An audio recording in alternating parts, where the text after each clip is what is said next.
Welcome back to the Spatial Connection, the podcast where we explore the fascinating journeys of geospatial professionals and dive into the incredible ways location-based technologies are shaping our world. I'm your host, Kelly McGee, and today's guest is Kingsley Allan, a GIS pioneer who witnessed the rise of GIS when geographers had few career options beyond teaching or map making for large companies. In a time when computers were just beginning to enter university geography departments, our guest started his GIS journey by learning not GIS, but rather remote sensing. Then he faced the challenge of finding a job in an industry that was just beginning to get traction. His first opportunity came when a Japanese company looking to break into the U.S. market took a chance on this young geographer, a decision made even more fortunate for him because Kingsley happened to speak Japanese, a skill that set him apart from other applicants looking to get started in this not yet so well-known industry. His story is a story of persistence, innovation, and the early days of GIS, and it's one you won't want to miss. All right, welcome to the show, Kingsley. Today we got Kingsley Allan. Kingsley worked for the Illinois State Water Survey for over 28 years as a GIS manager. I think he's got a pretty interesting story. Everybody, I think you're going to enjoy listening to him today. He's got a lot to talk about, and he's got a lot of history to share with us as well. Kingsley, how you doing? I'm doing fantastic. I'm very happy to be here. It's good talking to you again, Kelly. It's been a long time. It has been a long time. So as we talked before, this podcast, we want to get everybody to get a chance to learn about some people and some of their careers, how they got involved with GIS, kind of the path that they've taken. And, I definitely want to share your story because I think it's kind of interesting as well. And, it's kind of nice when we get a chance, some of us that have been in the GIS industry for quite some time, to hear how those that have been in the GIS industry, and we're still fortunate enough that when we started, GIS really wasn't much of a industry as it is today. It's kind of nice to hear some of those older stories, and we'll start sharing some of those today. So I'd like to start off with, tell us a little bit about maybe how you heard about GIS. Where did you first, kind of come into knowing and learning about GIS and not, just the GIS industry in whole? I'll let you start from there. Yeah, so I'm old enough, right, that that back in the day you could get a job in GIS by knowing what GIS stood for because it was so new. And so, in fact, I was fortunate. The university I went to, they had a fire in the building where the geography department was located, and that allowed them to invest in new computer equipment. So before then, geographers, the only jobs they were getting were school teachers virtually, and maybe working occasionally for large industries that were making the maps and things like that. So we began to have computers in my geography department. And so I began to learn a little bit of remote sensing and things like that. But that was really before GIS was the big word. It was something that was only only a subnote. In fact, I'll mention it just to age myself. My cartography class was pen and ink.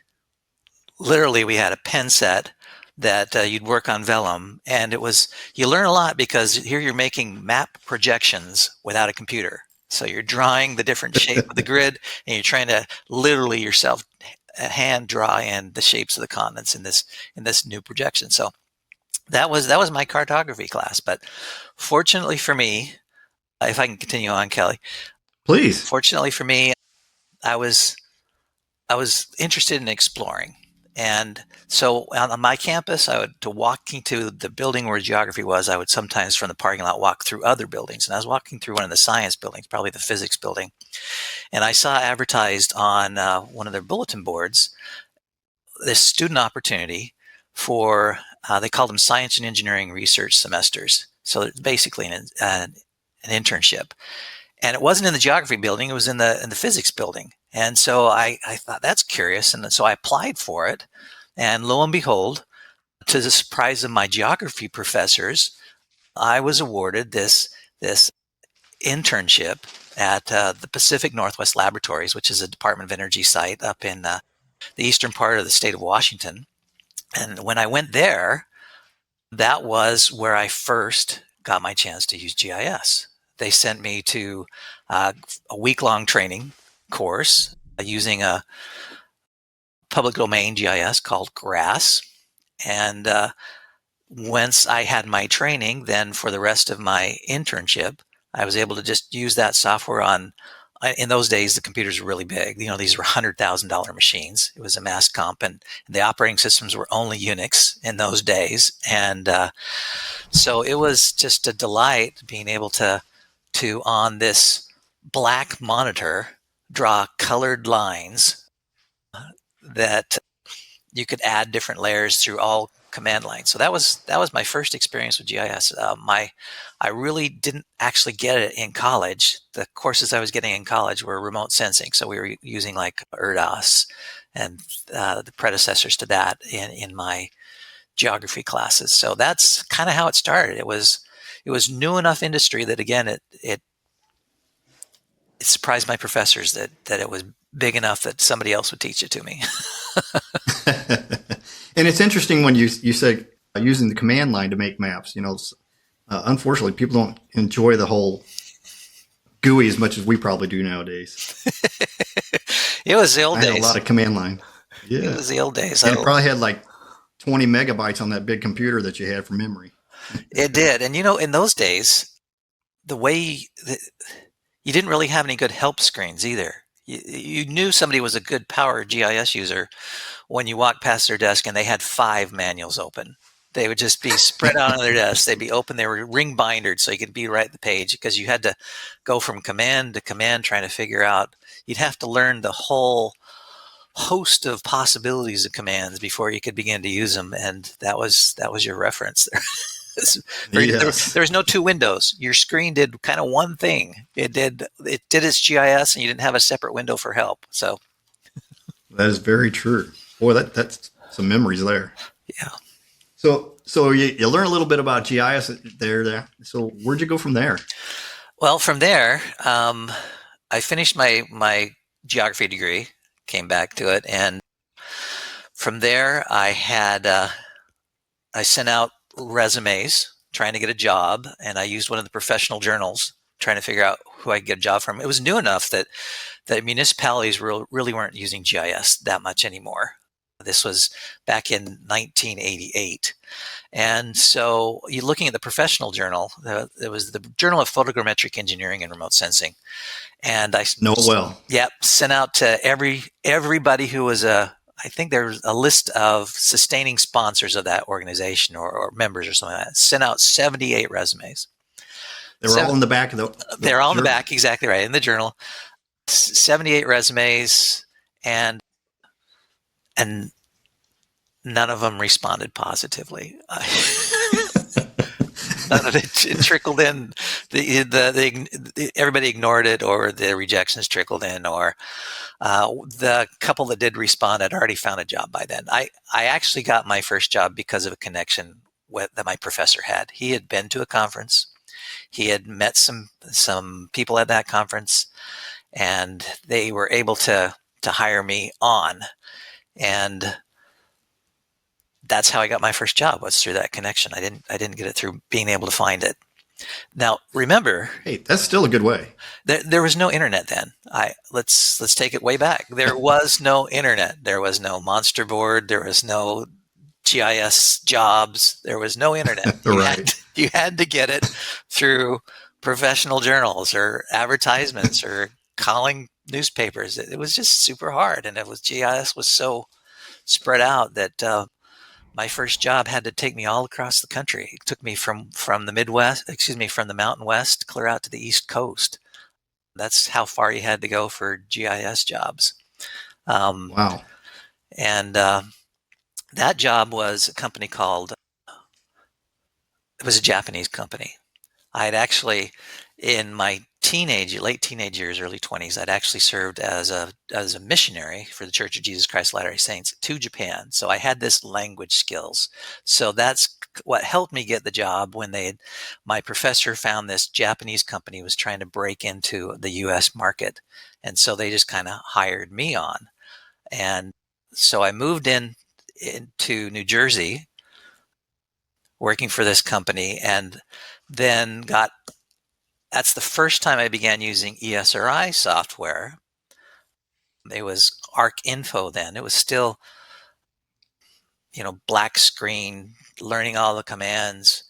And it was early enough in those days that when you called technical support, you'd get the same person on the phone, and you got to know the same group of 4 people that were answering your questions. And here's an interesting story. One day I'm calling up technical support, and an unfamiliar voice answers the phone. And it was Jack Dangerman answered No way. the technical support phone number while the others were away from their desk or ran through, or it was just odd hours at the time zone change or something like that. And he just basically says, well, now while I've got you on the phone, and he began to ask me for my opinions on how the software was working out for me and how we were using it. At that point in Oh, time, wow. this company, we were using it for pavement. We did pavement management systems. So we had specialized equipment that would drive over roadways and would take photography of the road conditions, and then we would take the photography and then put it into a database where we tracked the quality of the pavement so that you could repair it at the optimum time. So anyway, Jack was interested. So that was kind of a fun thing in that early days of GIS, when Jack Janderman would actually answer the technical support line and talk to the customers calling Wow. in. Good luck trying to get that call nowadays. Yeah, yeah. Yeah, it kind of made me That's feel, cool. it was kind of fun. It was like this little team of people that you really got to know out there. Interesting. And Very interesting. they used ESRI software because the Japanese company was the distributor of the ESRI software in Japan.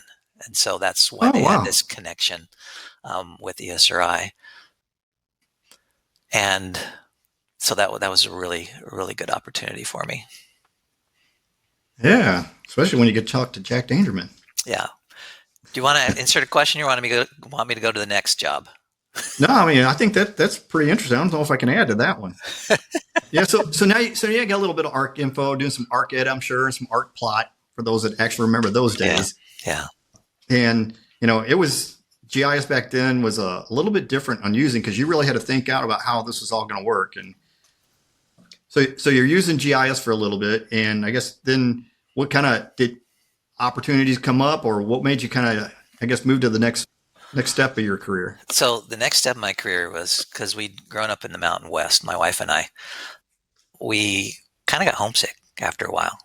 And so I picked up the same professional journal and looked at the back of all the names of the companies again. And this time I began calling them on the phone.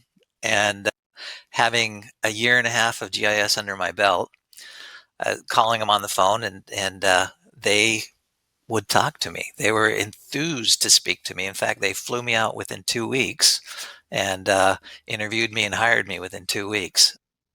Oh, wow. And yeah, that was a company in central Idaho called Power Engineers, and they didn't have as many offices back then as they then grew into. But that engineering firm hired me, and we moved within a month and a half out to Idaho to work at that second job, which was interesting in that those people were also, they had ESRI certified training. They were also had some designation with ESRI. And so that's when they wanted to bring me on board to become a trainer. So they sent me out to do all the train the trainer courses, and I became a certified instructor through And this that. was back around like 89, I think it was. That was 89, 90. Yeah. Yeah. And so that kind of really allowed me to use my communication skills to train others. And so we would set up the courses and train all the various agencies in Idaho and kind of the Mountain West areas to use GIS, as well as working on projects that dealt mostly with the utility and mining industry. So that was a lot of fun. That was glamorous for me, because still GIS was so new that this place, they were growing fast enough that my cubicle was 4 times the size of everybody else's. And that Oh, wow. yeah, because we had these large digitizing tablets, right? In those days, you had to have your own massive table space, and then you had to have the big computer space. and then the map layout space. So that was kind of a fun feeling being in that company. And because the GIS market was so brand new, um, it was the vice president and the other heavy marketers that would then kind of buddied up with me, and they would fly me to all of their trips down to Texas, over to California, up to the state of Washington, into the Midwest even. They'd fly me out to these places because I could do the GIS presentation, because they were trying to sell this new business line to kind of add on to all the engineering work they were doing. This idea that hey, we can now inventory your systems, track them better, map them better. So it was pretty glamorous for me as this young guy, being able to get on the company aircraft. I say company aircraft, you think Learjet. It's not. This is the central part of Idaho, and every job is far away from the center part of Idaho. So they had this little twin engine that they fired up and would take you on, and you'd fly for hours trying to get to all. It's still a company plane. That was company plane. Otherwise, they'd send you commercial. So that's cool. So while you were there, how did your GIS skills? Did you take any additional courses?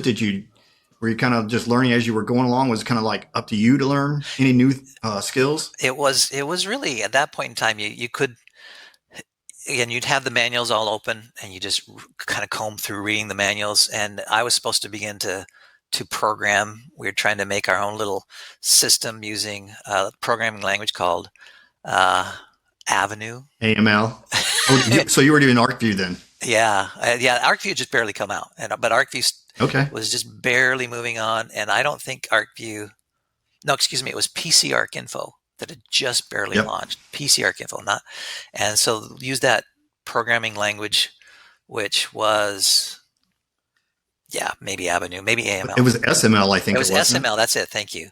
Yes. So I programmed in SML this kind of mining utilities inventory and system where you could type in a number and it could take you to that particular power pole or something like that. So again, those built-on interfaces really weren't there yet. So we were programming our own, which has its big disadvantages in that it's only as good as the code. And the code gets outdated and the software gets outdated. So it's a better world now where you can buy these larger systems where people take care of it for you. That's very true. So you were doing some coding at the time, some programming in SML. Had you done a lot of coding before that, or where did you kind of get into doing the coding for GIS? Yeah, so the geography degrees in my department were not requiring any sort of coding classes. That just wasn't a thing. They didn't know. And so I'd picked up coding in high school, and as well as in college, I took a couple of courses. I took a couple of C programming courses, as well as I think I had a Pascal programming. And so when I was in New Jersey with this pavement management system, we also had to begin to code those. We had to code an interface to go work with the way we view the film. It's called a film motion analyzer. And that coding was actually done in the BASIC language back then, because I was kind of prototyping it before they turned it off to the real coders. I was showing proof of concept and things like that. So that was my background in coding that I kind of had to pick up on my own. And like I said, the department wasn't taking care of me. They weren't telling me I needed it. Who would need that programming skills? Yeah, exactly right. What is this GIS? Right. So you spent a little time at the engineering company there, the powers engineers, and I guess was it time to kind of move along, or were you looking for changing time zones again, or? Yeah, it makes me. This sounds like you're exploring my emotional social welfare, my mental state. So at this point in time, right, there's the Iraq War had just begun. Norman Schwarzkopf, all on the news all the time talking about this invasion going on and things like that. And that kind of unsettled me a little bit. And the company was growing so fast that they had purchased another full service GIS company. So when I was with them in this mountain town of Idaho, I was kind of the GIS guy. So I was like a little bit of a zoo animal. People on the tours, they made sure to show the GIS guy. They purchased this larger GIS company that had been doing GIS for water utilities out of Boise. And I was a little unsure of where my place would be. They were kind of saying, we might move you to Boise, and we might absorb you into that company. And so in that kind of not being able to control my future kind of thing, I thought, well, let's try to control my future, and let's maybe get some more schooling behind me, because I'd finished school with just a bachelor's. I thought, well, let's get a master's, and let's kind of target my way to some of the stuff I want to do.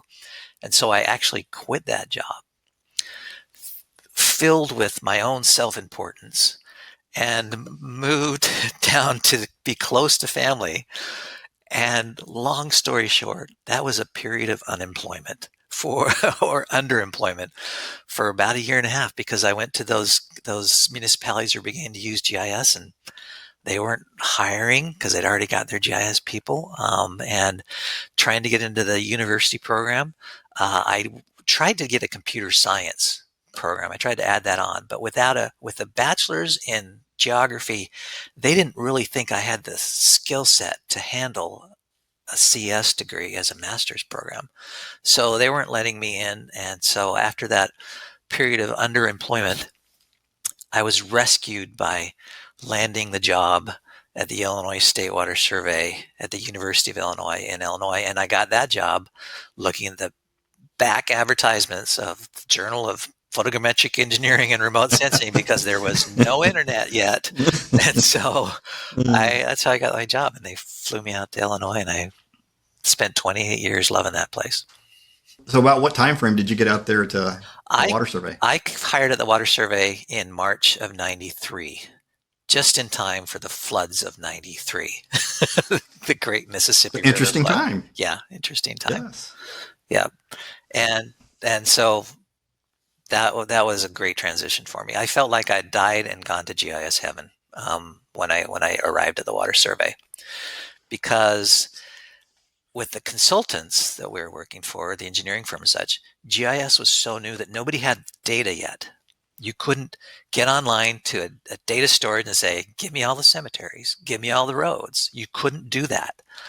They just really weren't readily available. And so the engineering firm, when they took me to make their business presentations, they not only had to advertise their GIS services, but they had to tell them how much it was going to cost to develop all their data. And so what could have been a $100,000 decision was really $1 million decision for these large utilities, because they didn't have the data yet. So when I got to the State Water Survey, they had all the data, because they had, in the last couple years prior to me coming, they had a federal contract that allowed them to develop the data sets for the entire state of Illinois. It was called the Long-Term Mining Project. And that basically was for the state to build a database so they could decide, it was lands unsuitable for mining program, excuse me. They could build the database so that they could determine which sites were most unsuitable for mining, so they could easily check it when somebody put in a mining permit. So the state, also federal funds, predominantly probably state funds, with a host of partnered agencies, all the other scientific surveys like the Geology Survey and the Natural History Survey and the State Museum, we all developed this baseline data of digitizing the floodplain boundaries, or digitizing the rock formations from the geology side, or the cultural resources. That was, this data set was already there, and it was just a delight to suddenly be able to make the maps from real data. And it was pretty impressive. So it was GIS heaven. I died and gone to GIS heaven. So what was the main GIS software you were using at that time? So at that time, they had a contract with the SRI. So that was ArcInfo. There was no PCs yet there. So we were using these Sun Microsystem machines. They looked like, the newer ones looked like little pizza boxes. The older ones didn't, with hard drives that cost hard drives that Go ahead. that had a whole 500 megabytes. That's a 500 megabyte hard Oh, drive. yeah. That was an external hard drive that they probably paid $10,000 for to work with these. But it was interesting because in that environment, it was my first networked environment. So, in other words, it was kind of cool because you could send messages to the person using the Unix machine that was in the other room. You could, send it at the command line. Yep. You could message them to come because it's all still one screen. Actually, once we got in the MicroStation days, you had multiple screens. So they had begun to introduce the windowing environment, the Sun Microsystems environment. Boy, it was wonderful. It was a wonderful era. It was, it was exciting and new. So you're there, you're working on Unix machines, doing ARC info. At some point in time, it comes in. Did you guys ever you started moving towards ArcView? And I know you did because we talked about your instructor time there. So yeah, ArcView did come out, and that was kind of cool but ArcView was still in that Unix environment. It was a little bit later when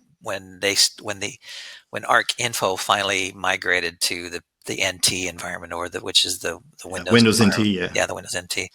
So we're now using ArcView, and I'm beginning to teach classes on it. I'm teaching the people, the scientists and such that work at the Water Survey, and beginning to also. I think I extended my certification to be an ArcView instructor. So I was also teaching others, the larger community. In the early years, through an agreement with my employer, they allowed me to do courses that involved people outside the university environment. So I did courses in Western Illinois, and I remember doing a couple courses spread out across the state, Chicago and such, and that allowed me to, kind of stretch my wings in broadening the GIS community, because GIS was growing. It was at that point everybody was needing a GIS, and honestly, working for the scientific surveys, it was kind of the hub for GIS because we had probably the largest concentration of users in the state at that point in time. We were, with ESRI, we were customer number 27. That's how far it goes back. And years later, ESRI tried to give us another customer number, but all of his old people refused to ever use it in any of our don't give that up. They'd call up technical support and say, "What customer are you?" It's like 27. They says this shouldn't be that. It should be like a 7-digit number. It's like, no, it's 27. Look it up. Like a badge of honor there. It was, and it was a hub. It was a hub of this GIS data. From the water survey standpoint, we were doing things which included digitizing all the floodplain boundaries off of the paper maps. And so that was our contribution. And we would get phone calls from various entities who'd heard we did GIS, that didn't know GIS well enough, that when they made a request, they'd say, well, give me everything in GIS that you've got. And in those days, they were on a metal tape, a 9-track tape that you'd actually have to transfer the data at that point in time. So you'd record this tape, you'd send it out, and they would then receive it from you. And they wouldn't talk to you for a while because they were too embarrassed to tell you that they didn't know what to do with what you'd just given them. And so that led to the time savings opportunity for the scientific surveys to say, we're a little bit tired of sending these things out. We can actually purchase now a CD burner. A CD burner was coming out like $12,000 or something like that. You can purchase a CD burner, and we can burn CDs and send it to these people so that we could deal with these phone calls faster. We didn't have to interview them a little bit more. We'd say, you know what, we'll send you everything we got. And so part of this group with scientific surveys, we got together and we assembled all the data that we developed, and we put it on the CD, and we became the first state in the nation to make publicly available statewide data sets that we would just send to people when they requested. It was all agencies that did this, that wanted it from us. It was new enough that that not many other people were using GIS, no personal people doing it for themselves. And so we were able to cut this statewide data set and begin to send it out. And then we revised it again about a year and a half later to fix some of our mistakes or increase the data sets that we had on it. So that was a pretty cool badge of honor that we could wear too. And carrying that forward, then the internet becomes available, and we become the first state to have the statewide clearinghouse. First state of the nation. It was basically just the same data sets that we had. Which is a great clearinghouse for GIS data. It makes it available to everybody. It kind of takes you away from that $1 million part of the $100,000 GIS decision. You can get rolling already. And my understanding now is you probably really don't even need to go to the state clearinghouse anymore. Some of the larger clearinghouses are handling. I still go to it. Oh, very good. Excellent. Yeah. Excellent. Again, those were wonderful, dedicated people that came together with a forward-looking mind. They had to see the future, and they had to decide that this is what they wanted to do. Because when you're the first out there, you hear rumblings that it'd be a good idea, but it takes some organization and some leadership, which came out of this. Which it dwelt in Illinois for launching that kind of thing. And especially around U of I, that makes a lot of sense there too. Yeah, it was. I would say that community in that point in time, with this group that was developing the CD, there were probably a good 30 GIS users, which made us again 30 to 50, maybe the highest concentration of GIS use in the state of Illinois, one of the highest in the nation. Wow. So you kind of got a little bit of GIS going on there now, and you've done. So I think, for me, if I look back at that time frame, the early 90s to late 90s, there was a huge change in the GIS industry. Yeah. To me, that's when it really started exploding, because now we start getting PCs. Exactly right. That really opened it up. And, you probably started having to support more users because now more people had access to that. And I guess, did you experience that there at the water survey as well, having to support the broader audience? So the CD really took the load off of that. Because that became our answer. That became our answer of just take the CD, see what you think of it. We'll answer your questions. And so our support, though, turned towards leadership in the larger community. So we became core members of the professional organizations, which later turned into Logis and some of these others. So we became very strong supporters and sponsors, serving in initial leadership, doing conference planning and things like that. That's kind of how we spread the knowledge, spread the assistance and the support. And we're happy to lend our advice wherever we could. But as far as having more phone calls, the CD really took a lot of the pain and suffering out of having to answer those support requests. So they could just request that CD and get what they wanted. Yeah, they didn't really think of us as necessarily the people who had to train them on it. But again, we could do that through our supporting of these industry organizations. And did you go ahead? And I had the training business on the side too, that I just did a little bit of that too. And until I got tired of training on the side, I had a change in leadership that basically said, "We don't want you training outside anymore." And I went, "Okay, well, let me poison the market. Let me put a poison pill in the market." So I started training the larger GIS community for the cost of manuals, and so it undercut the profit margins for any sort of professional training. And I just trained them as they came, and just had class after class after class in it on the campus and places. Well, that's awesome.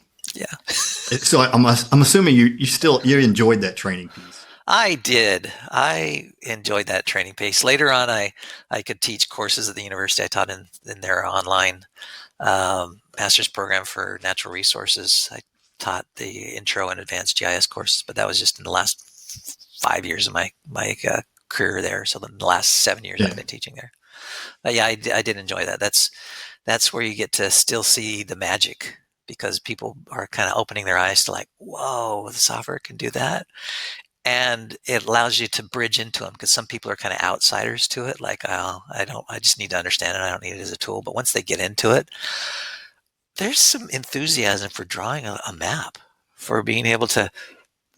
I guess everybody gets that now because they have these Google Maps and things like that. Right. They get that now. So if everybody kind of think of the excitement or the naturalness of that, that's what you had to have a GIS course to do before. Right. And the fact that it was their data, or they learned how that all came together, understand the whole layering and stuff. So I can see that. Yeah, it's very, very eye-opening for a lot of people. So while you're at the water survey too, so you started off in the Unix environment. Did you guys eventually switch over to the Windows NT or the PC side? And how did that go? Yeah, eventually at the end, it transitioned slowly because the NT environment still wasn't as powerful. And the software written for the NT still had some quirkiness associated with it. So it gradually went out. But then it went completely away. I think it probably came along the lines when the new software purchases were required, and as the community grew, the NT kind of spread it throughout even more people. So I would guess, if I could make a bad guess, I would say that we were probably off of the Unix environment by the year 2000. Yeah, Sound about right. Probably off by maybe by 98. Yeah. Because that's about the time computers started becoming a little bit more cost effective. Memory was increasing. Hard drives were becoming a little bit cheaper, and more people were able to access that kind of hardware to get the software to run. That's when I think, somewhere around, I don't know what, around that time frame, around 2000, also is when Esri switched over to the new ARC info, where, it was kind of what people were more accustomed to, having ARC map, ARC catalog, and ARC toolbox combined together. That's when they kind of made that transition time frame. So the whole software environment kind of changed a bit. They made it friendly. Yeah. Yeah. And so, looking back at your time on water survey, what was probably some of the more interesting projects you got to use GIS technology and that you found that it helped?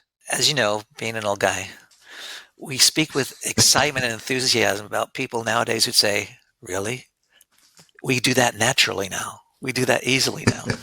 So one of the projects which was groundbreaking was the USGS had finally scanned all of their topographic maps. So the paper maps, they were scanned.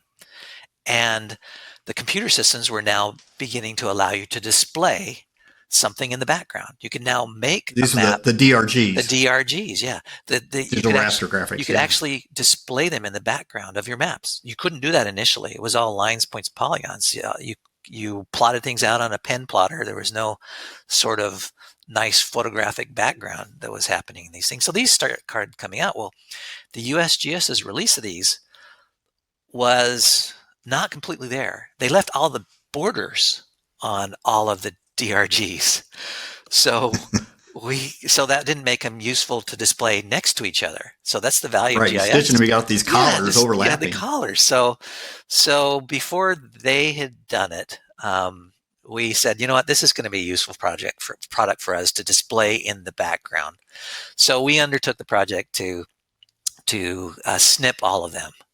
And that was the second release of the statewide data sets included our snipped version of all of these DRGs so that you could display them side by side.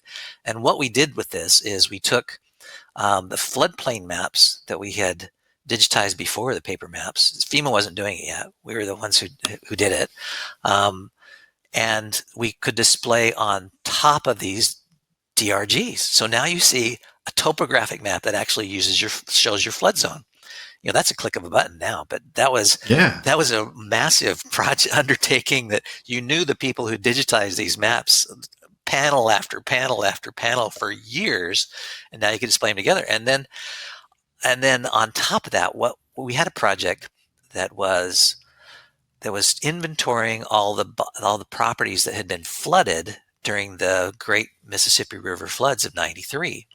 And so the government had paid for these buyouts. They bought these people to say, we bought your property, please move. We don't want this to happen again. So it's all the buyout properties. And we were able to display these property boundaries with the floodplains on the DRG to give you a reference, because before it wasn't as meaningful for you to see it.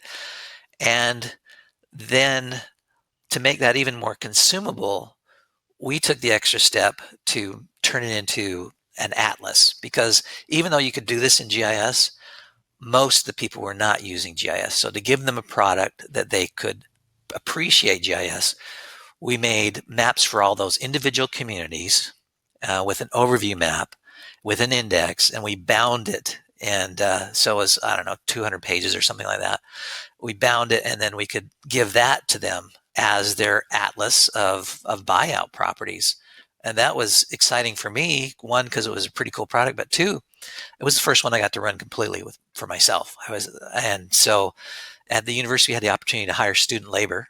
And so I bulked up with student labor. We had about between 4 and 8 students that were engaged in this project. And it was just such a fun, young, enthusiastic environment. And some of those people that were part of that went on to some pretty good positions with their own companies and things like that in GIS. And it was just a good environment because we believed in our product, and we knew that everybody was giving us positive feedback every time they saw it. So that was exciting in a way that maybe modern GISers can't appreciate.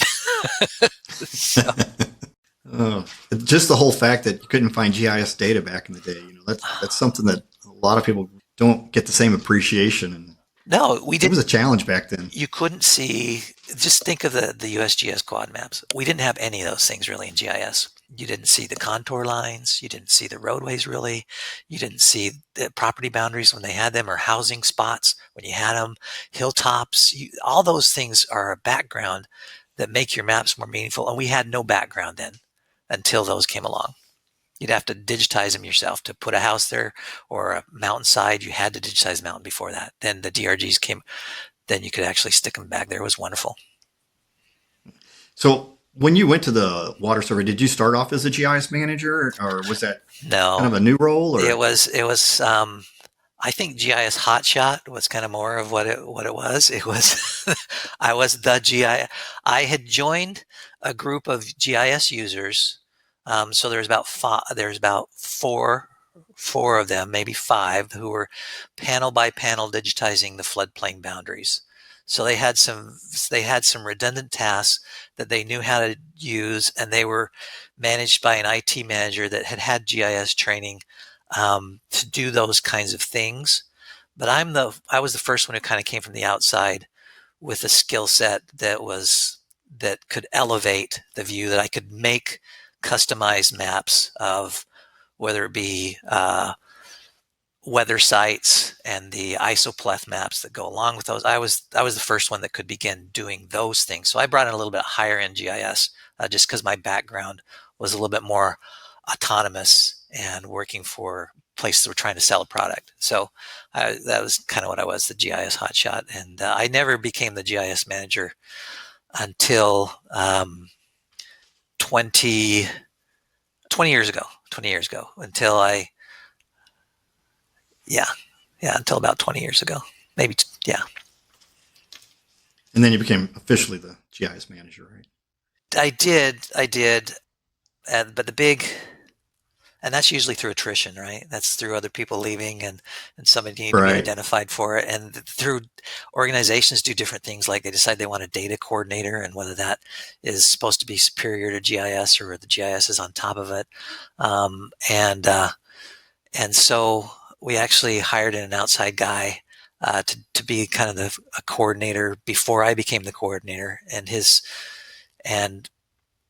skill set was more of a networking skill set, computer networking skill set. So my full-blown GIS manager position, I think, came in when we began doing the FEMA maps.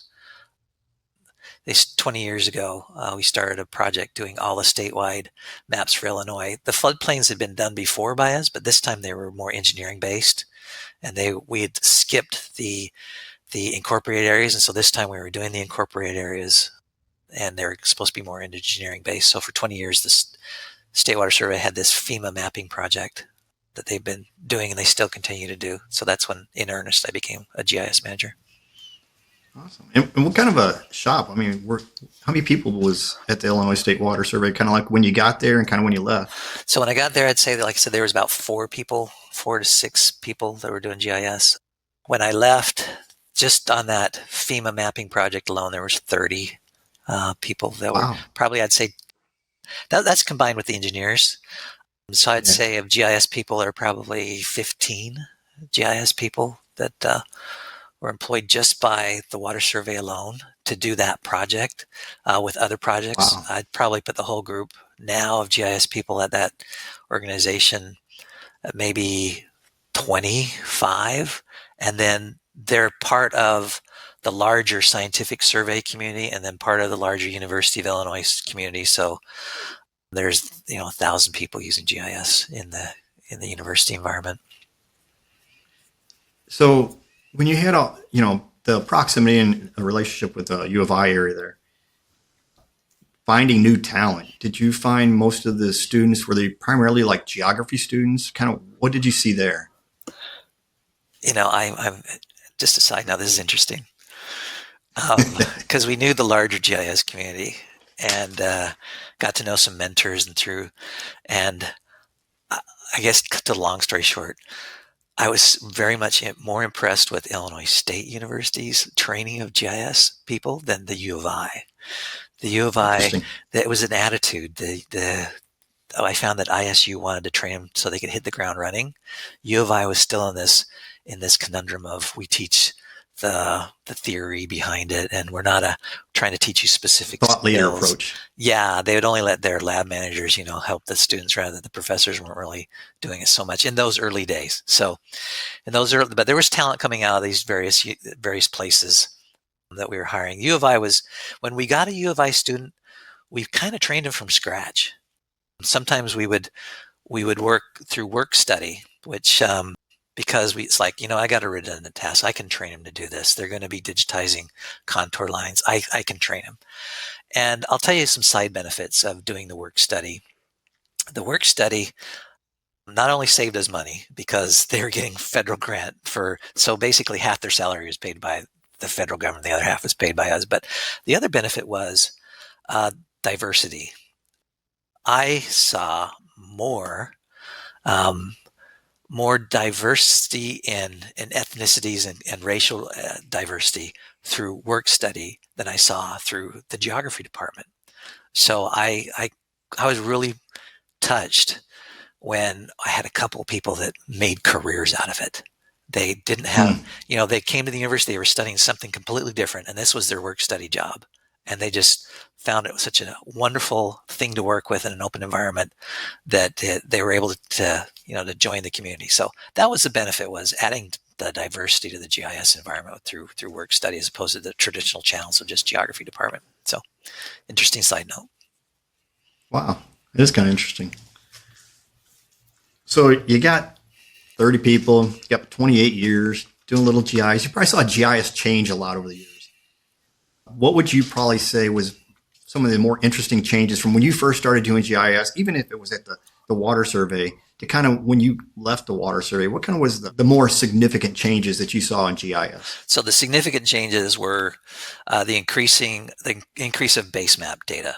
So the base data that you can display, they give people reference to what you're trying to highlight.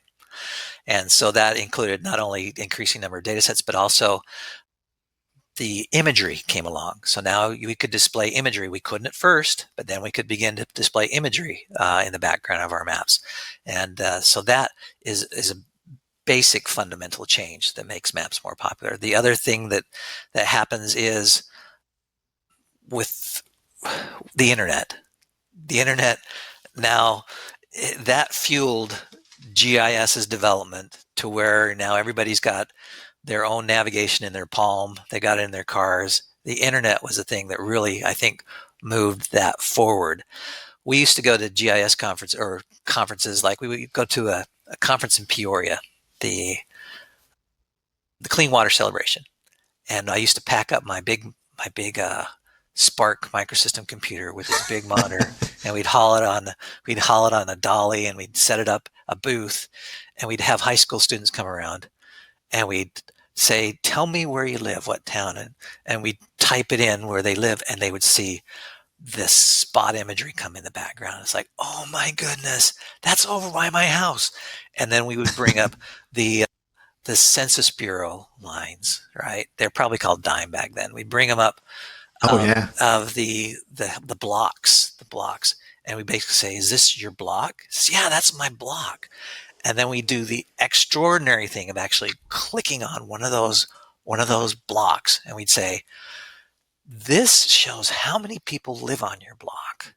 This tells you their ages. It tells you their racial identity. It tells you all of these things. And they'd kind of stand back and say, that's my block. It was just such a shocker to them to be able to do that. Now it's nothing, right? Now you just kind of, I'll zoom into the house. I'll click on it. And hop on the internet. Yeah. But that was a remarkable change with those data sets coming along that was just so eye-opening.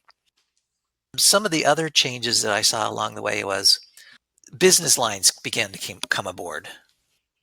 So like facilities management came aboard later in the game. At first, see, from the ESRI standpoint, as the name implies, environmental is the E. And so from them, they were kind of larger mapping units, not necessarily caring about roads, not necessarily caring about power lines and things like that. And so I saw the industry begin to tailor themselves more towards that line. So those big changes we're seeing now. To say that's kind of a little bit of ESRI's history, because places like Intergraph, those kinds of companies were into that facilities management before the ESRI. Just they were more engineering focused. They were more engineering focused, and ESRI had to evolve from environmental focus, and then they began to invite all the engineering and facilities managers on board, reluctantly, in my opinion, because they had to change. Yeah. They had to change from their data model in order to appease these people. Yeah. It had to come from something that was a topology where you were interested in where things were in relationship to it, to where now you had to do a rule-based software. So they had to switch it to where all the lines had rules, where previously they just had a relationship. Now they had to have rules in order so that you could track to say transformers have to be connected to poles, and poles have to be connected to, the transmission lines. That was a demand of that industry. So ESRI, in my opinion, had to switch and play catch up in beginning to change to that rule-based data model. So you're at the water survey, you get about 28 years, and I guess you retire there, and then it's time to kind of look for new opportunities. Give us a little bit of idea. What are you doing these days? So I'm on a different time zone from you, right? I've been watching the sunrise. This time of day, I'm working on a Marine Corps base in Okinawa, Japan. At the Marine Corps, helping them out now, huh? Yeah, the Marine Corps. So my duties here, I work in the facilities management group. So basically, we're inventorying, keeping up with the inventory of the buildings and the power lines and the transmission lines and things like that. And as far as feeling like I can make a difference here, some of the exciting work that I feel like I can contribute to is, within large organizations, there's always a need to build bridges.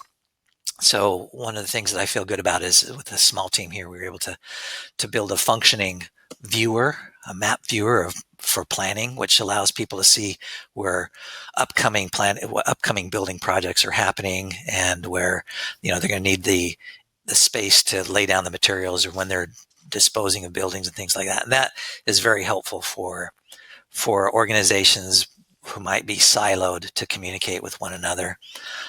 And so that goes far. I feel pretty good about that project. It was something you think should have been done earlier, but hadn't been done as successfully earlier.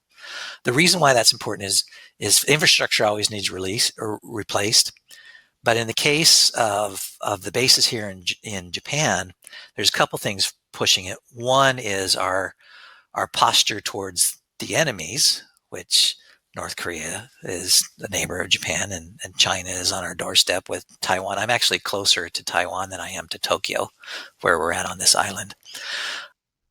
So with those changes, there's changes in the base's footprint. The biggest one, though, is with agreement with the government of Japan. They're trying to shrink the footprint of the bases to give more land back to the Japanese government. And so to do that, they need to remove all the buildings that are going to be in those land return areas and build them again in the remaining portions of the base. So you go from spread out parking lots to parking garages in order to accommodate some of these squishing in with all these functions onto smaller base footprints. Another project that has been I've enthusiastically been involved is acquiring imagery using these small handheld drones. That's a fixed wing, not the quadcopters, but a fixed wing allows you to stay in the air for longer and allows you to collect imagery that can be pasted together. That's again not for any sort of tip of the spear kind of process. It's more for just here's our new building that we're building, and here's what it looks like, and here's some updated imagery at a higher resolution. And so that's exciting to be able to use a fixed wing drone and to process it in software where you can make these 3D projects as well as 2D products. So cool. Yeah. So, and I think it's interesting to let the listeners know is you're in Japan, and I guess this works out really good because for way back in the day, you actually learned Japanese. Yeah, so it's like a bookends for my career. Possibly, I'll probably still keep working after this, but I started my career working with a Japanese company, speaking Japanese in my business meetings with them, and then I've come back to the end, and that's by plan. I really wanted to get back to the enjoyment that I had the first time. First time here, I had not only loved. First time I was here, I was actually a missionary. And so I got to be right with the people and in this positive volunteer environment where it just felt so good that it's like, as I got late career, I thought, you know what, with going through COVID and such, it's like, I could use a taste of the good old days and get back together with the Japanese people. So I didn't retire from the university. I had enough years in that I could qualify for retirement. I just wanted to let it sit and bake and get bigger for a little while. And so I found a job through USA Jobs with the federal government working as a cartographer, and they moved me to Japan, and they give me this wonderful environment. My wife also works here. She got a job as a second grade teacher on one of the base schools. And I guess if I can get back to a little bit of the motivation here too, everybody went through COVID, and the university tried to depopulate their campus by telling everybody to go home and work remotely. And I prefer to be in an office environment. And so that kind of made me think, it's like, how long is this going to last? And I had actually, just coming into COVID, I'd actually had airline tickets to go to Tokyo, finally return to Japan after almost 40 years, finally get back for my vacation. And COVID shut things down. I would be able to fly, but when I returned back to the university, they would quarantine me for a month before I could go to participate with them and things like that. So that canceled that trip. And I guess the consolation prize for me was getting a job 9 months later where you can't stop the U.S. military. They had a treaty agreement. So the only Americans getting into Japan were U.S. military involved people that were coming on our own flights and landing on our islands. And we were quarantining at the hotel on base or our homes if we'd had them yet. I didn't have a home yet. And then I was able to then go into my work day working with human beings who were wearing masks and such. So got back to Japan. Interesting. Well, Kingsley, we've covered a lot of ground here. I don't know how much was useful, but very much. It was very interesting, very, very interesting to listen to this. So one last thing I'd like to, for those new, students that are looking to start this GIS career, some of those that are already starting their GIS careers, what kind of, do you have any advice that you'd like to share with them? Things that you should study this or look at this, anything that you might have to share with them. It might still be outdated though, even what I'm saying. I used to say a few years ago that you just got to really build your programming skills. You got to build your programming and network skills and use kind of the enterprise environment as opposed to just the mapping skills, because you're going to find yourself more marketable You're going to find yourself also climbing up the career ladder a little bit faster. So those skills are pretty important. Years ago, decades ago, with the trajectory of GIS into the public environment, I always wondered whether GIS would exist as a career in the future. And so I always thought, you know what, if I were to ever tell somebody, I'd say, don't go into GIS. But I don't know if that applies anymore. No. If it's still a budding career, I'd say that's fantastic. Just kind of hang it on with another skill set. Because, hang it on to another skill set so that you'll feel more fulfilled. You'll feel more fulfilled being able to integrate GIS to whatever environment that you're professionally working in. You just as well not be isolated. I think that's good advice, and I agree with it wholeheartedly. Good. Well, I really appreciate your time. I appreciate you being on this podcast. Like I said, very interesting story, and I look forward to talking with you more in the near future. We won't wait so long this time. It's been a while since we talked, and a lot changes in that amount of time. So, again, I do appreciate your time on here, and look forward to seeing you again. My pleasure. Anytime. All right. We'll talk to you later, Kingsley. Okay. Thank you. Thanks for joining us on the Spatial Connection. If you enjoyed today's episode, don't forget to subscribe, rate, and review the podcast on your favorite platform. You can also follow us on social media or visit our website for updates, resources, and behind-the-scenes content. Do you know someone with a fascinating geospatial story? If so, send us a message. We'd love to hear about them. Until next time, stay curious, stay connected, and keep exploring the world through the lens of geospatial technology.